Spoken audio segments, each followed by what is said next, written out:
ദൈവകരുണയ്ക്ക് നന്ദി അർപ്പിച്ച് പോർട്സ്മൌത്തിലെ സീറോ മലബാർ സഭ വിശ്വാസികൾ. പോർട്സ്മൌത്തിലെ Our Lady of the Nativity and Saint Paul's പള്ളി ഗ്രേറ്റ് ബ്രിട്ടൻ രൂപതയുടെ 5ാമത്തെ ഇടവക ദേവാലയമായി ബിഷപ്പ് മാർ ജോസഫ് സ്രാമ്പിക്കൽ പ്രഖ്യാപിച്ചപ്പോൾ അത് ചരിത്രത്തിന്റെ ഭാഗമായി. ജന്മനാട്ടിൽ നിന്ന് ഏറെ അകലെ കഴിയുമ്പോഴും ബ്രിട്ടനിൽ തങ്ങളുടെ വിശ്വാസവും പാരമ്പര്യവും ആരാധനാക്രമവും തലമുറകളിലേക്ക് കൈമാറാൻ വേദിയൊരുങ്ങിയതിന്റെ എന്തെന്നില്ലാത്ത സന്തോഷമായിരുന്നു ചടങ്ങിൽ സംബന്ധിച്ചവർക്ക്. ബിഷപ്പ് ഫിലിപ്പ് ഈഗൻ പിതാവിന്റെ സാന്നിധ്യത്തിലായിരുന്നു മാർ ജോസഫ് സ്രാമ്പിക്കൽ ഇടവക പ്രഖ്യാപനം നടത്തിയത്.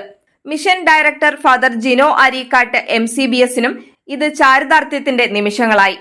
ഏറ്റെടുത്ത ഉത്തരവാദിത്വങ്ങൾ ഗ്രേറ്റ് ബ്രിട്ടൻ ബിഷപ്പിനോടും കൂരിയയോടും ചേർന്ന് ഏറ്റവും ഭംഗിയായി നിറവേറ്റാൻ ഫാദർ ജിനോ അരീക്കാട്ടിന് ആയി. രൂപതയിലെ ശുശ്രൂഷ കാലാവധി പൂർത്തിയാക്കി മാതൃ കോൺഗ്രിഗേഷനിലേക്ക് മടങ്ങുന്ന ജിനോ അച്ഛന് രൂപതയും വിശ്വാസികളും നന്ദി അർപ്പിച്ചു.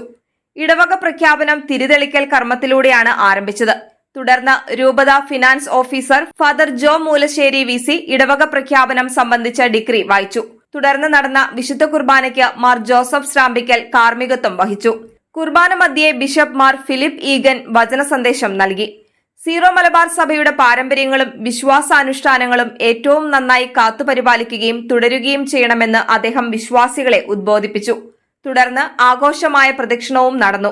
ആയിരങ്ങൾ പങ്കെടുത്ത ചടങ്ങുകൾക്ക് mission director Father Jino Areekattu MCBS, കൈക്കാരന്മാരായ ബൈജു മാണി, മോനിച്ചൻ തോമസ്, ജിതിൻ ജോൺ എന്നിവരുടെ നേതൃത്വത്തിലുള്ള വിവിധ കമ്മിറ്റികൾ നേതൃത്വം നൽകി. 110ഓളം പ്രസിദ്ധേന്തിമാർ ആണ് തിരുനാൾ കർമ്മങ്ങൾ ഏറ്റെടുത്ത് നടത്തിയത്.